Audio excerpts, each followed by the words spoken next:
Hey folks, how's it going? Azure Cosmos DB Live TV. I'm Mark Brown. Good to see everybody here. I've got with me some special guests with us this week. I've got John Bowen and Carrie Payette from Solliance. How are you guys? Doing well. How are you? I'm doing great. About ready to float away because there's so much darn rain going on here in Southern California. I don't know what happened there. This wasn't in the brochure when I moved down here from Seattle. I'll say that much. Drought or flood. I'm going to ask for my money back. Good having you guys. We're going to talk about our ancient data migration tool, or desktop data migration tool. So for folks that are a fan of the show or fan of the service, we had this desktop data migration tool. It was an old .NET 4.51, I think, application for Windows only, of course. It's been around forever. It's been around since the very beginning, since we were Document DB, is how old that tool is. And over the years, kind of kept growing with more plugins or extensions or whatever like that. Eventually, though, we just kind of orphaned it, if you will. We weren't putting any time or effort into that thing, despite it being very popular. Actually, it was a very popular app for people to use, just primarily because it was just easy. You could just download the thing. I think it was you could just basically, it was like a one-click install. I think was the app we had with that thing. Or no, it was no install. It was all.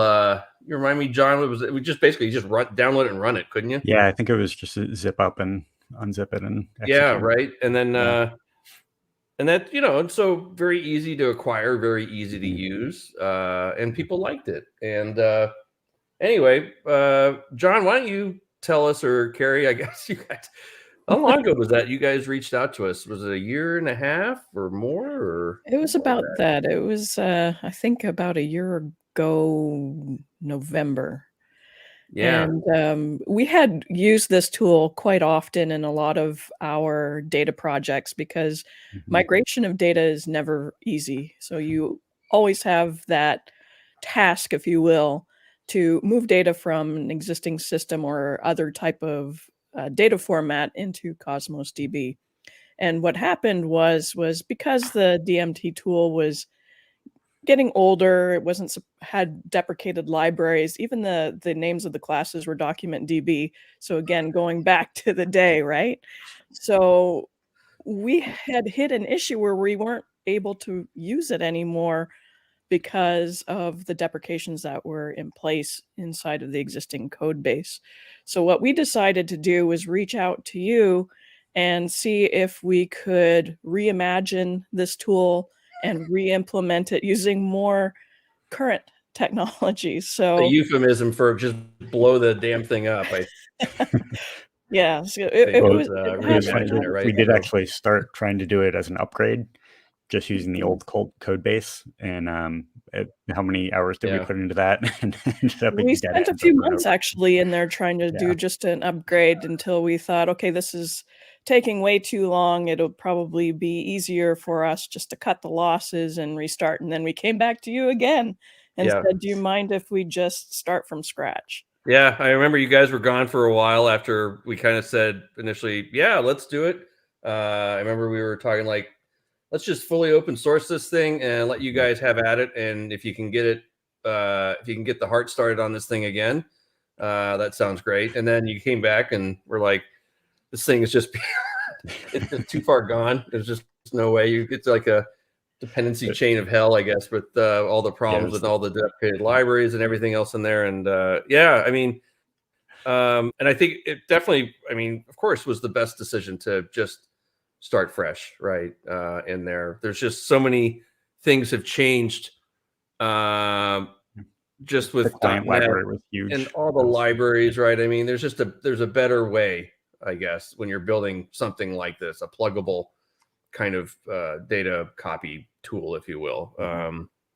So yeah, it's so that's right. So you came back and then just said, let's just start from scratch on this thing. How long were you guys? So that was about, I guess it would have been like the spring last year, I guess, when you guys came back and said, no, this isn't going to work. Let's let's just start fresh, reimagining, as you said, Carrie. Yes, we reimagined it. We also tried to approach it from a more simplified manner as well. So, obviously, given the opportunity to do a redesign, we were able to see, okay, what is the main functionality?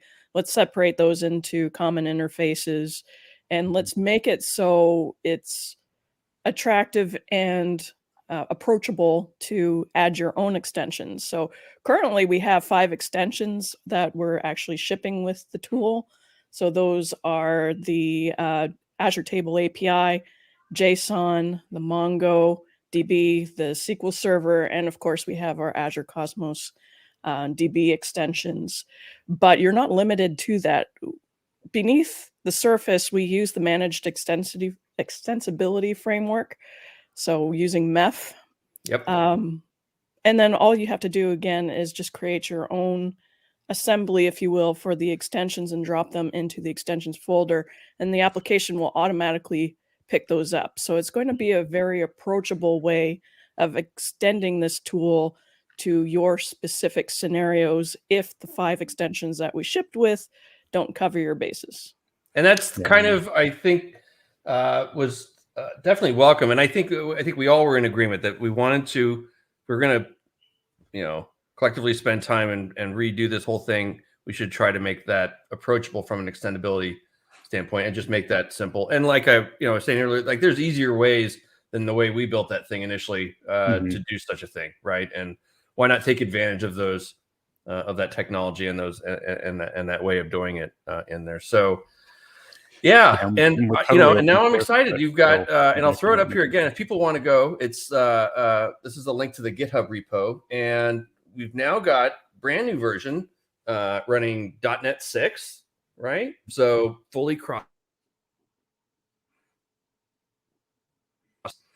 out there now, so people can go to this link right here and download it and start playing with it, right? And start using it today. So.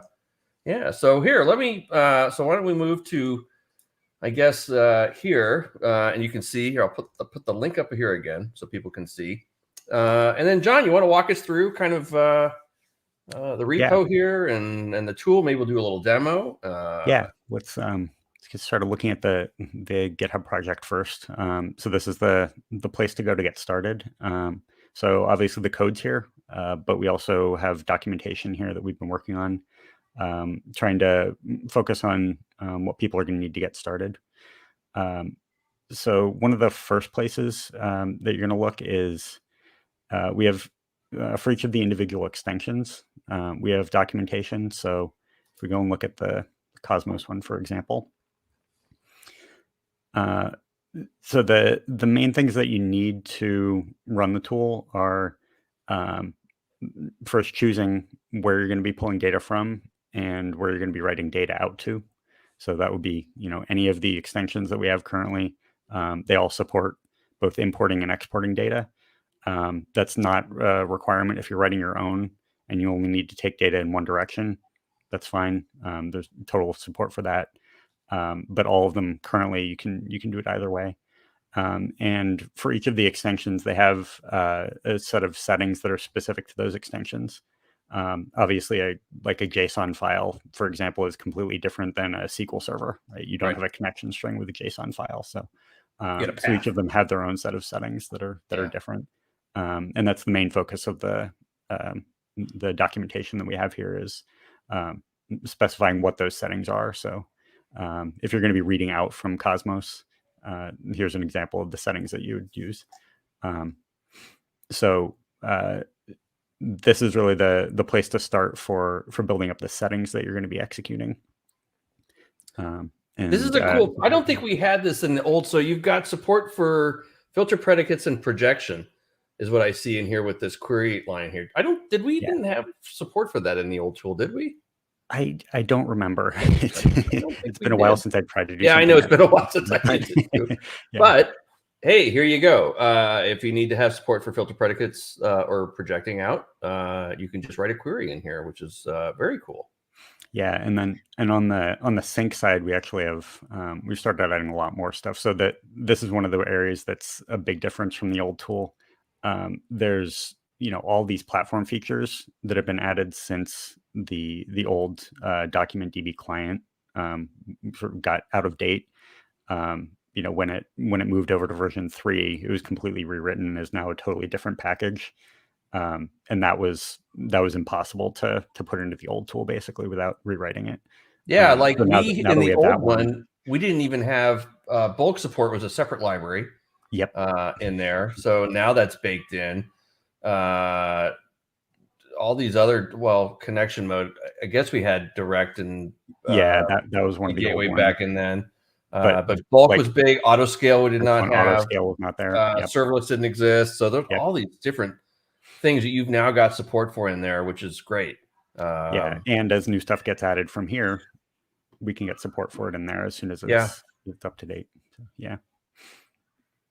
Very cool. And then, of course, support for JSON within there. Can we go back up? I want to see so you got, obviously Cosmos. Table API. This is great. I know a ton of people who are going to love this. I get questions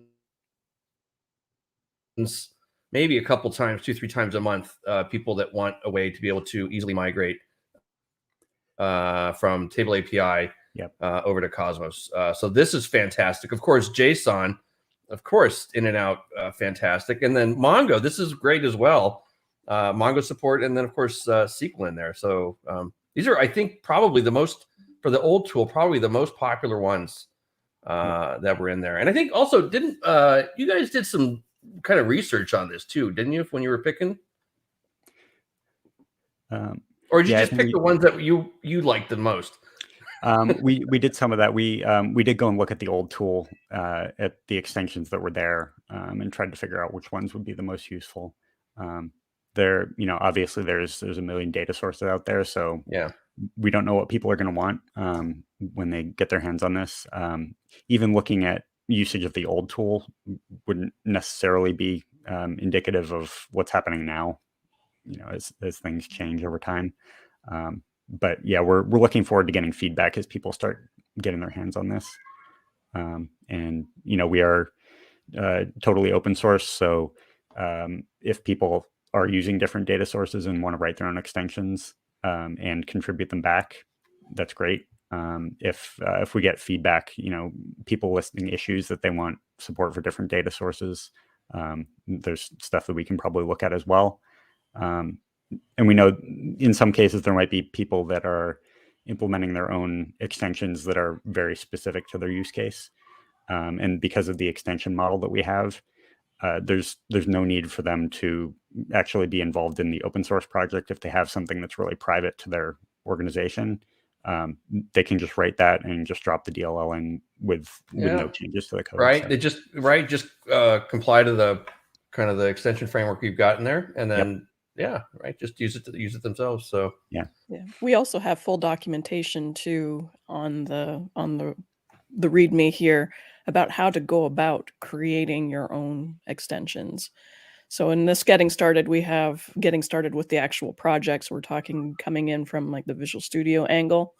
But as you scroll down furthermore, we have a tutorial on how to create extensions. So it'll tell you obviously what a source and a sink is and what you need to do in order to add your own extension to the project itself.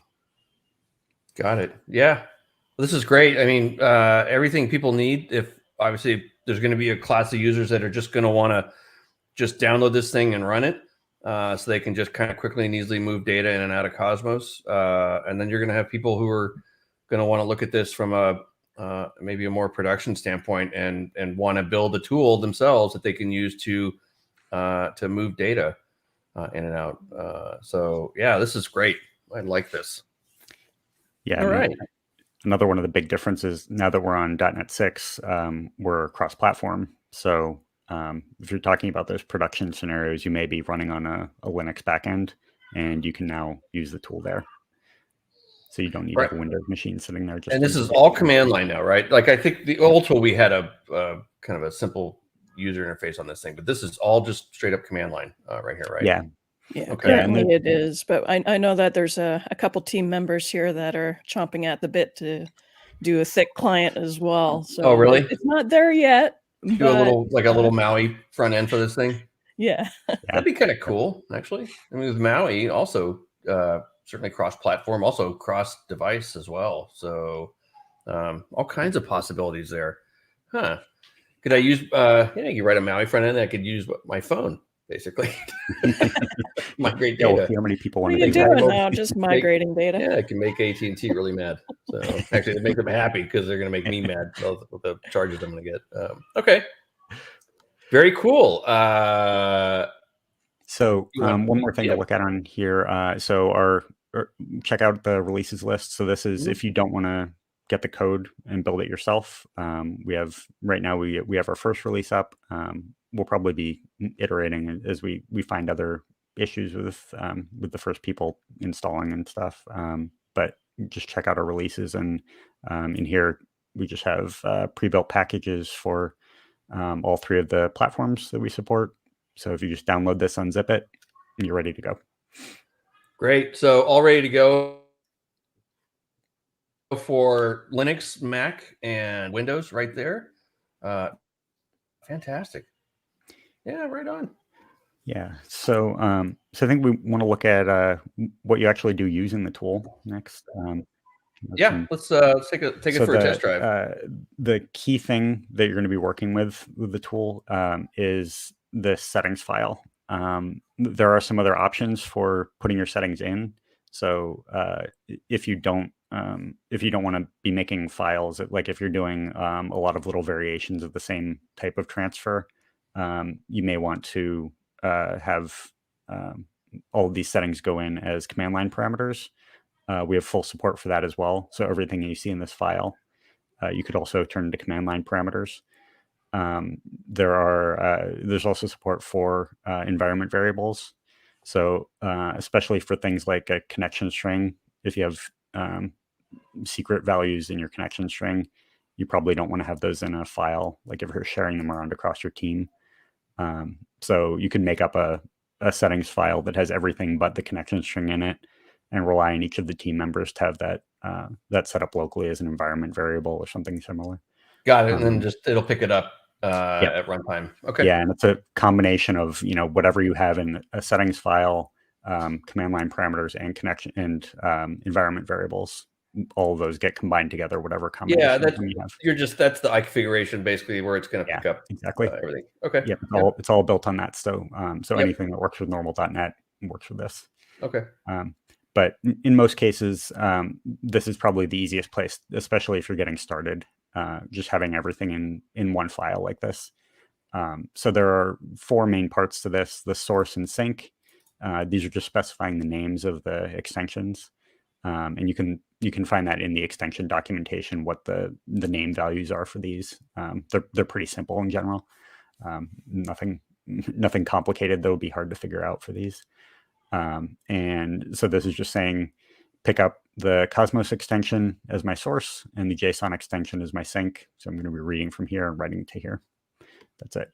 Then depending on what you've chosen for these, what's going to go into the source and sync settings are going to be completely different, right? So that's where the documentation of what the settings are for each type is very important. For JSON, it's pretty simple. The only thing you really need is a file path. In this case, I also have one of the options. I have it set to indented. So this will make nice human readable JSON, but that's completely optional. The only thing I really need is pointing to a file. In the case of reading from JSON, there are a bunch of different ways you can have that JSON stored. A single file with an array of objects in it, a single file with a single object. If you want to do that, probably be easier to copy and paste if you're just doing one, but you can do any directory structure. So if I point this at a folder, so get rid of the file and point it at just a folder, it'll pick up every JSON file that is underneath that in subdirectories as well.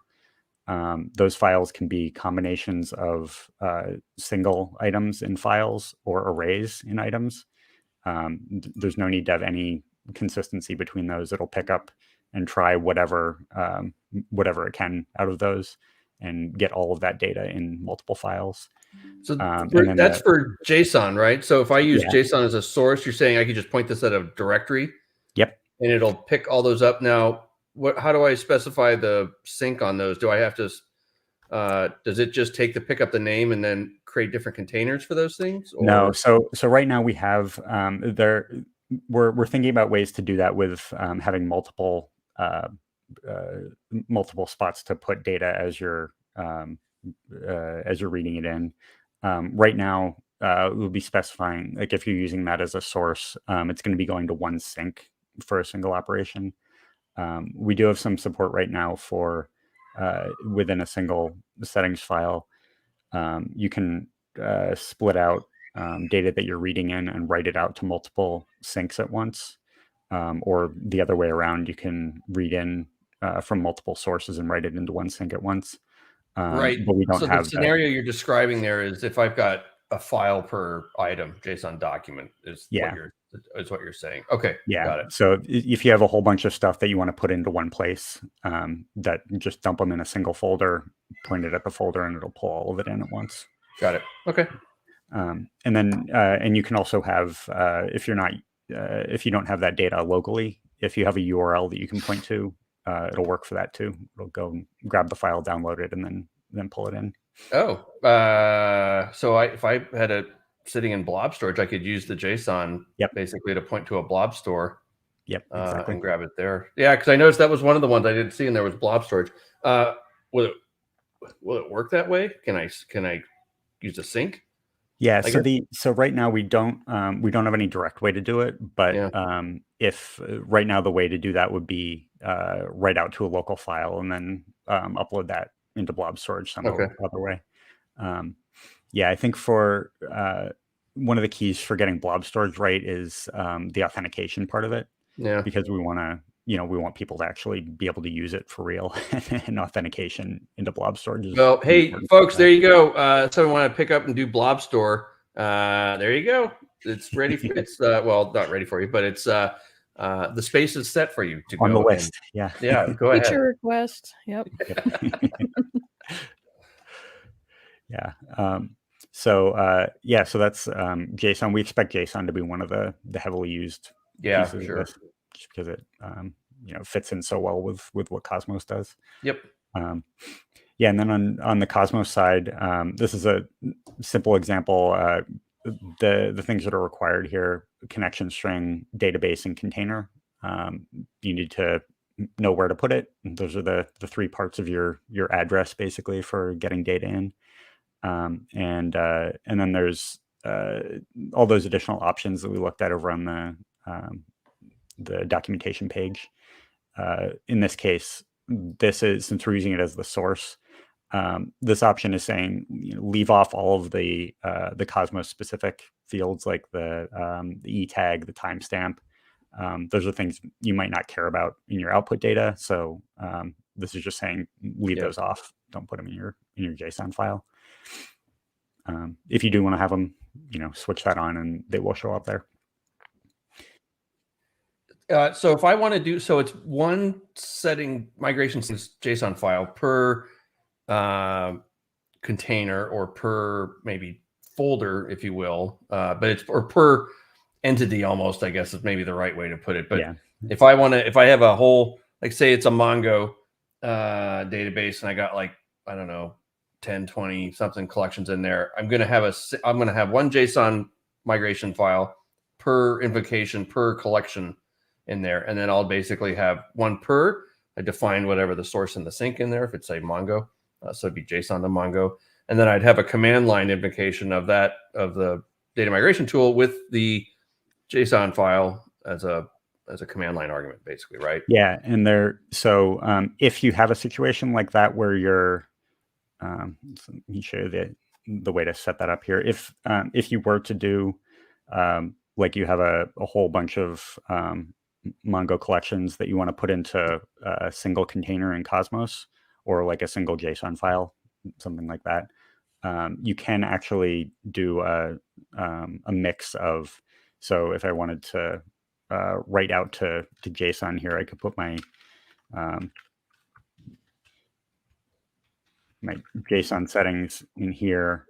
And then we have the support for an operations collection. So here I could say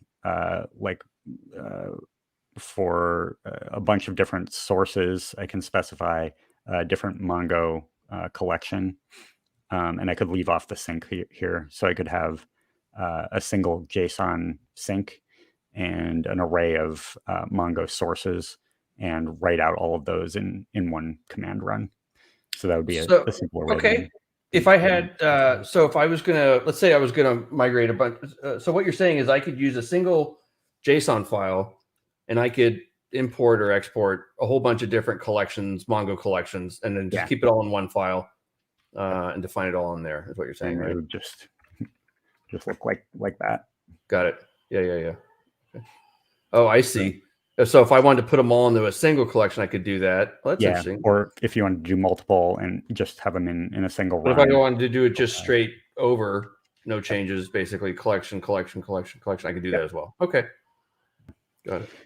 Yeah. So we'll see if there are other use cases similar to that people come up with, but that was our first stab at making it a little easier if you're doing a mass of different things at once. Yeah. No, that's good. That's simpler, I guess, if you've got define the entire import or export job in a single file. You can keep it all in one place. Yeah. I'm really trying to think about like team scenarios where you're going to be sharing those files around, right? If we can keep that down to a simple single file that's easy for people to send to each other and have all the stuff that they need, makes it easier. Oh, okay. Yeah.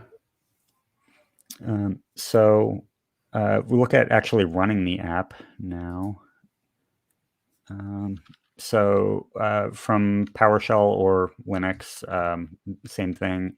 In this case, I have the app installed and then the directory that it's in added to the path. So just need to type DMT. So it's the name of the app. If you're running from a local directory, we'll have to add dmt.exe for Windows, but this is probably the normal case that people will use it. And then first thing we can look at is our help. So we have listings of all the commands that you can use, the options for those. One thing to note here, down at the end, all the extension specific settings. This is how you would add them to your command line if you wanted to use them here instead of in the file. So just source or sync settings and then colon and the name of the setting, and that's it. And again, any mix of those with the stuff that's in the file works. For the settings file itself, by default, we're looking for a file that's named migrationsettings.json.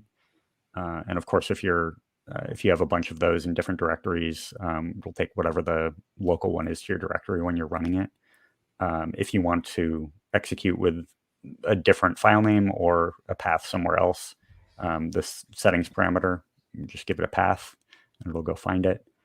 And then of course, if you want to put the source or the sync on the command line instead of in your file, those are the other things there. I like that you could just run all this basically kind of at the command line as well. I mean, you could potentially write like shell scripts around this thing if you wanted, and you could get even really, you could get all kinds of fancy with this thing if you're like a pro at doing Bash or something like that, and do all kinds of do a for loop through an array of stuff. And then go through all of your data and run it up in time. Make that totally portable. Like you were saying earlier, if you got a bunch of people that want to use this thing, just hand them a Bash script and they can just change some parameters at the top and then run the thing with the tool, and then they can have their own. Yeah, this is great. Very cool. Yeah, and they're so one of the other things I want to point out. This was one of our recent additions. So the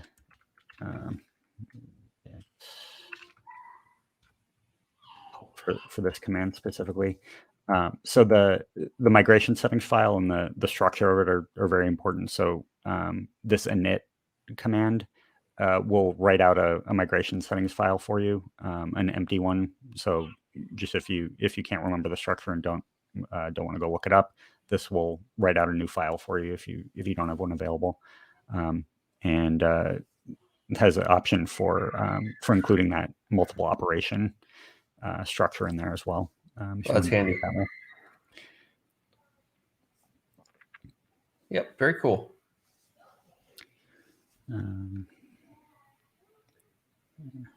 So I think other thing we wanted to look at was in the code itself.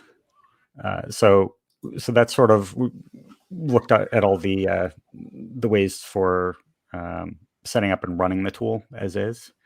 In the code itself, if you want to actually get in and run it, make your own modifications, the important parts are we have a main application that is this core command line application. So this is the piece that actually runs the main part of the application. And then we have all the extensions. The extensions, the important part here are these two interfaces. So if you're writing your own, there's really not much to do. For your extension overall, you need a display name. So this is the thing that you put into the source or sync setting. In the example that we looked at was Cosmos NoSQL and JSON. Those are the display names for those two extensions. Otherwise, the only things that you really need are, depending on whether you're doing a sync or a source, you'll have either the read async or write async methods to implement. And these are based on iasync enumerable. So if you're familiar with those, there are ways to simplify this if you're not comfortable with using this. If you can make normal enumerables and turn them into async enumerables. But this gives a lot of flexibility as far as asynchronous loading of data, not picking up the app, and being able to batch things and sort of do things in parallel. So that's really all you need is implementing these. Gives you all of your settings come in iConfiguration. So just like you talked about before, this is just the standard .NET configuration system that gives you the combined settings from your file, command line parameters, environment variables. They all come in together in that. So if I'm writing my own, and I don't know, I've got some kind of weird database or whatever I want to do I basically implement iConfig. I put all my weird database configuration connections and other stuff all go into iConfig basically from there, right? And then those get surfaced through the migration JSON where I then plug in my values and then go from there, right? Exactly. Yeah. Okay. Yeah. So this is just for your since this is the source, the level that this would come in is you would just get this as your iConfiguration that gets passed in. So it's totally up to you how you define what those variables are. And how do I specify source versus sync in that? Do I just call them source and sync when I? So so the two depending on which of the interfaces you're implementing, you'll either get the source or the sync on each run. Okay. But they behave the same way. They both have iConfiguration coming in. For writing output, we have again just .NET standard iLogger. So if you need to write anything out to the command line, or if you have like record level, low level debug stuff that you want to write out, it's all supported here. By default, we just write out info log statements to the command line. But obviously that's all changeable as well if you mess around with the settings for the main app. And then the only other thing here is cancellation. So you can choose to respect cancellation or not, depending on how deep you want to get into it. If you're submitting back to the project, we'll probably look for some cancellation handling in there. But if you're just doing it yourself, it's up to you. Do whatever you want. It's your problem now. Yep. So, okay. And then everything, obviously within the implementation for that, connection management, I mean, anything that's kind of on the wire, retries, everything you implement, you Yeah. manage within there. Got it. Yep. Okay. Yeah. It's all the stuff that's totally different per source, right? Yep. So, yeah. Makes sense. No, you're just defining an interface for how this thing's going to talk with Yeah. the other thing in there. So got it. One thing I would say though, when you're doing implementations, we do have, if you look in the interfaces project, there are a few sort of common helpers here. So the thing that you're getting here is for data source. We're outputting this iData item interface. Yeah. This is again a very simple interface. This was actually pulled over from the old version, so that was a good start for how to use this. Good. Glad something of value came through. Yeah, it was good to have that as a reference. Yeah. As a start. But this is really just key value interface basically. But there are situations like, for example, with complex JSON, we have support for nested objects, nested arrays Yeah. to multiple levels. And so that stuff isn't necessarily obvious how to do from just this. So there are like these implementations. So the data item JSON, this does the conversion at multiple levels. So if you're passing these iData item objects and they have collections of iData item objects in them, then this can handle converting that. So there are some helpful things here if you are doing things like that with, especially with nested objects. So something to look for if you're going and looking at implementing your own. Okay. Yeah, this is very nice. You guys clearly put a lot of work into this thing. I'm really excited. Just bringing this thing back. It's just people love this tool, and like I was sharing with you guys earlier, I mean, I get people asking me a lot, like, "Hey, where is that thing, and can I use it?" And and I'm like, just sit tight. Some good stuff coming there. So this is, I'm really excited to see this. So you want to show this thing in action? I mean, I guess that's kind of like watching water boil. I always say, like, the most exciting demo in the world is watching me provision something in Azure or whatever, or it could be like watching me copy data or whatever. But yeah, let me see if I'll say you guys did some great stuff in there. I know you've like, I banged away on this thing quite a bit and never have ran into any problems with like 429s or anything. So you're doing all the right stuff in terms of like applying retry policies in there, or at least using the header values for retry at in there. Just very smooth. It worked no matter whether I had 400 RU in there and I was throwing gigabytes of data at the thing. It just take longer, or scale it up, whatever. It just really was nice and worked. And like I said, I'm just really excited this thing is back, and I love the work that you guys did on this thing. I think you've future-proofed it to a great extent, running it on .NET 6. Although now we've got .NET 7, so yeah, get back to it. Although that should be an easier lift than going from .NET 4.51 to .NET 6. I mean, that was and we'll see if we want to wait for .NET 8. We now have the every other version LTS decision to make, but we'll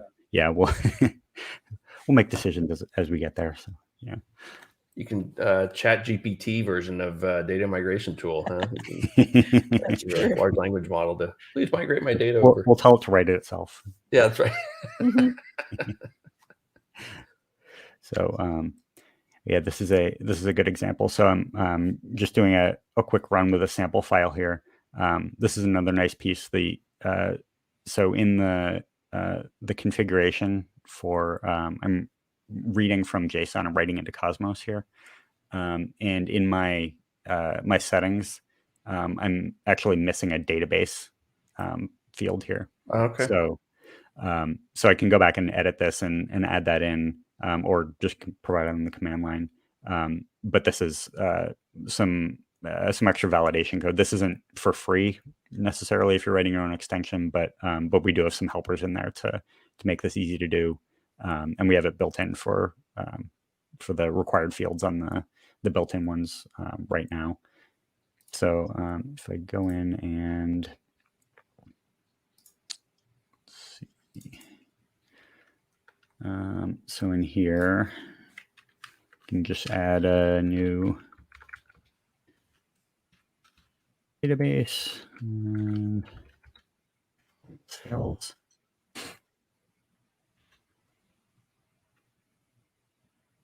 And I'll go back and run this again. And one thing that we didn't look at elsewhere either. So if you don't have a complete set of settings, you will actually get prompted by the app. So there's a interactive component. You won't get this if you specified everything, but here it's just, I didn't say what my sync and source were, so it's prompting me for them. Very nice. And this is also a good way to make sure that your extension, if you write a custom one, their extension is loading, because we list them there at startup. Okay, that's moving along pretty quick. How much? Wow, look at, there you go. What was that? Yeah, 10,000 items, and that was a file that it downloaded from a JSON file that was in GitHub, and then put it into. In this case, it was just my local emulator, but works the same way whether it's emulator or real Cosmos in Azure. That's great. And this is for the Cosmos, the NoSQL extension. This is using bulk, I guess, by default in there, right? Yeah. Bulk mode.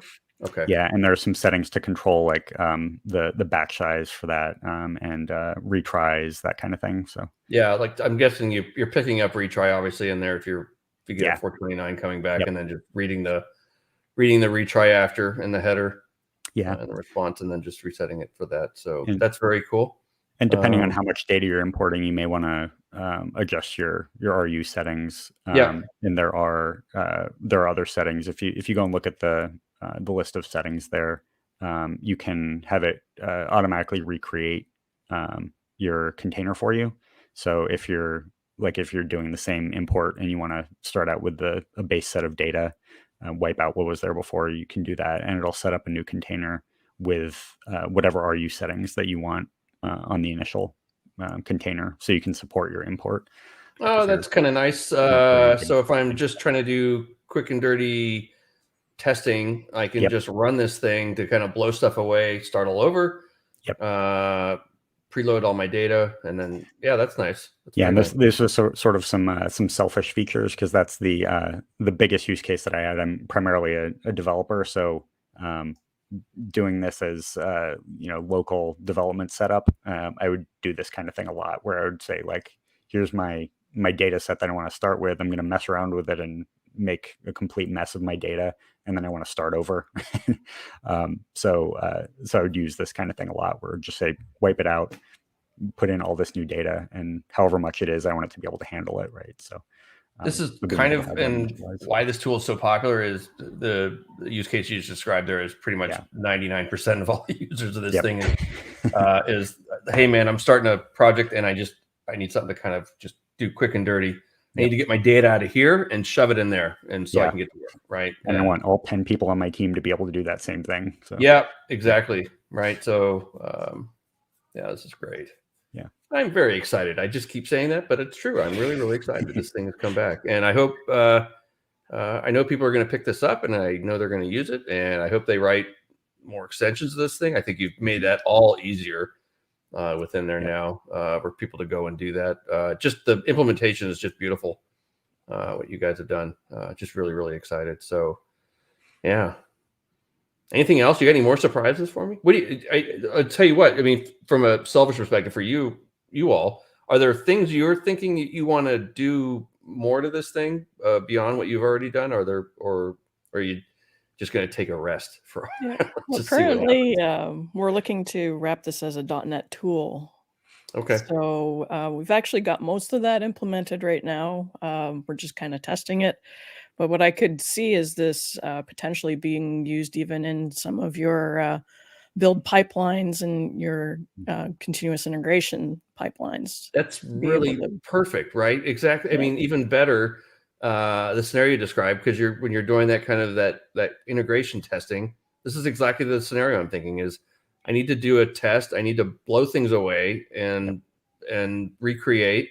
So being able to run that thing or have it as a .NET tool, run it, and have it do it as a pipeline in your pipelines is just insane how cool that is. I love it. Yeah, and there's there's other ways to do that, so like other tools for that, but trying to set up Azure Data Factory, for instance, for doing something like just pulling in some JSON data into your Cosmos instance, it's pretty overkill most of the time, right? So it's like taking a great tool for a lot of stuff, but finishing now. Yeah. There's I mean, I like it. ADF's cool, but for what you're describing there, it's too much overhead. Plus, you got to pay for it too. Right? You're already paying us money, and then you got to pay someone else money too. So, and for just something simple like that, like what you're describing, just setting up test environments or other stuff. This is just the perfect, the right thing to have there. So, I'll put the link up here again, so people can go and check it out. Great GitHub repo in there with the samples and all the documentation in there, and then of course all the documentation on building extensions in there as well. Issues list, so if people want to report, I guess, issues in there, and then of course it's GitHub, so go ahead and submit PRs for new extensions in there to add to the collection in there. It's all ready to go, right? Yep. Yeah, we're looking forward to other people getting their hands on it and getting feedback from them. So yeah, right on. All right. Well, hey, John and Carrie, thank you guys so much. It's been a great. I mean, it's been what, a year and a half. I can't believe we're finally there. This is just really very, very exciting, and I want to thank you both very, very much. You and everyone at Solliance that was part of this thing. Thank you. You've this is a monumental community contribution for our community, and of course all the users out there within our community as well. So thank you. I really do appreciate it. Yeah, thank you guys for all the support. It's been great having you involved. So. Yep. Thank you for having us on Cosmos DB Live TV too. Yeah, absolutely. This is the best place in the world to show off and share what you've got. So absolutely. So all right. Well, hey everyone, I hope you loved what you saw. I hope you go and you download and you try it and let us know what you think. And go build extensions. Go get to work. It's ready to go in there. So that's it for us this week. Hey folks.